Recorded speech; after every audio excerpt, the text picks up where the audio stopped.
Elle a été élève à la PCS, puis elle en a été membre. Aujourd'hui, cette lusophone est salariée de l'association portugaise culturelle et sociale de Ponto Combo. D'origine portugaise, elle connaît très bien cette communauté. Elle participe à l'organisation de la 36e fête franco-portugaise de Ponto. L'invitée de cette semaine est Monica Marques. Bonjour à tous, soyez les bienvenus dans ce nouveau numéro de l'invité de la semaine. Aujourd'hui, on va parler du Portugal avec Monica Marques. Bonjour. Bonjour.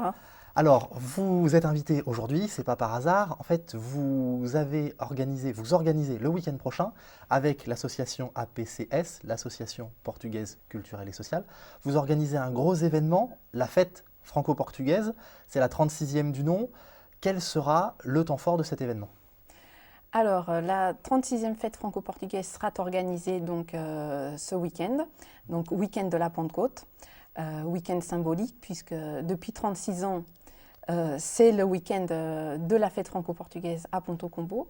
Donc, moment fort de la vie culturelle et pour l'association et pour la ville de Ponto Combo, puisque c'est vraiment l'événement, la grosse manifestation qui fait bouger un petit peu la ville.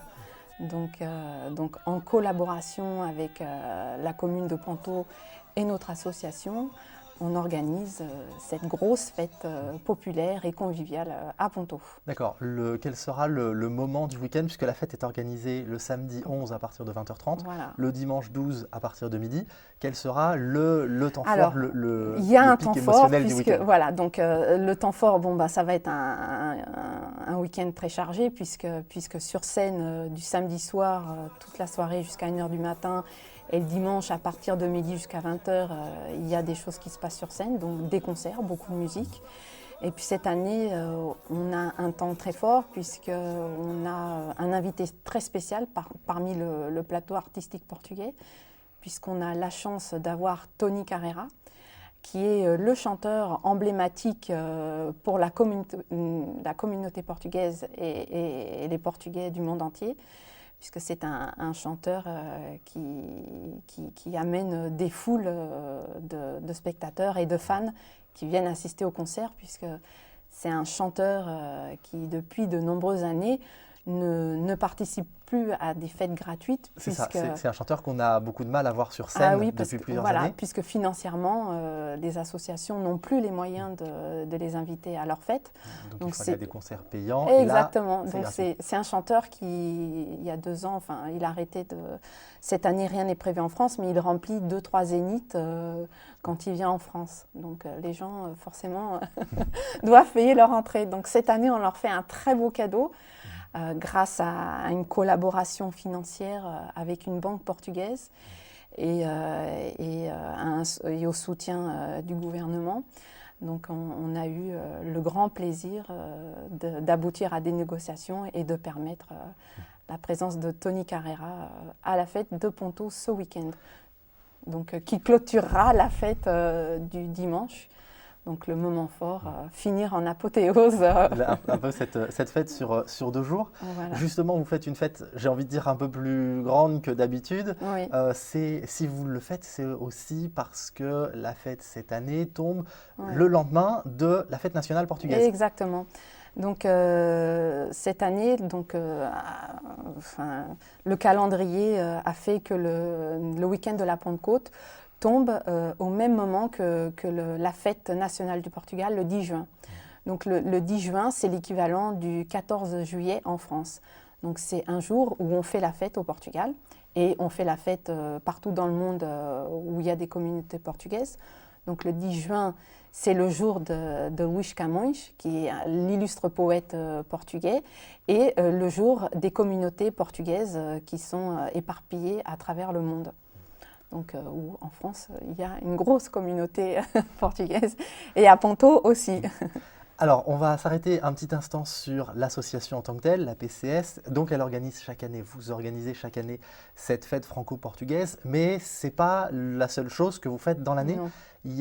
Qu'est-ce que vous pouvez nous présenter finalement en quelques mots, les activités de cette association? Alors, bien évidemment, la fête franco-portugaise, c'est le point fort de nos activités et une des activités qui mobilise beaucoup de notre énergie et de notre temps.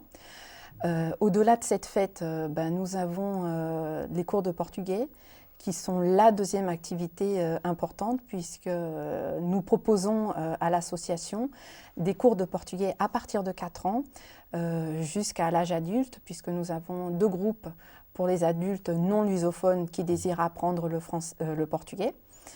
Et puis ensuite, nous avons, à partir de la maternelle, à partir de la 2e année de maternelle, nous acceptons des enfants bilingues ou pas bilingues pour apprendre la langue. Donc mater, primaire, une classe pour chaque niveau de collège et la même chose pour le lycée et un atelier pour les BTS et écoles professionnelles pour les étudiants qui présentent le portugais en option et qui souhaitent le présenter. On a un atelier à l'association qui permet de présenter ou bien le portugais à l'oral ou à l'écrit. Donc on a un panel assez large d'offres d'apprentissage du portugais et de la culture. Voilà, la transmission de la culture, c'est très important. Justement, à Ponto Combo, on estime que 12 à 15% de la population est d'origine portugaise. Oui.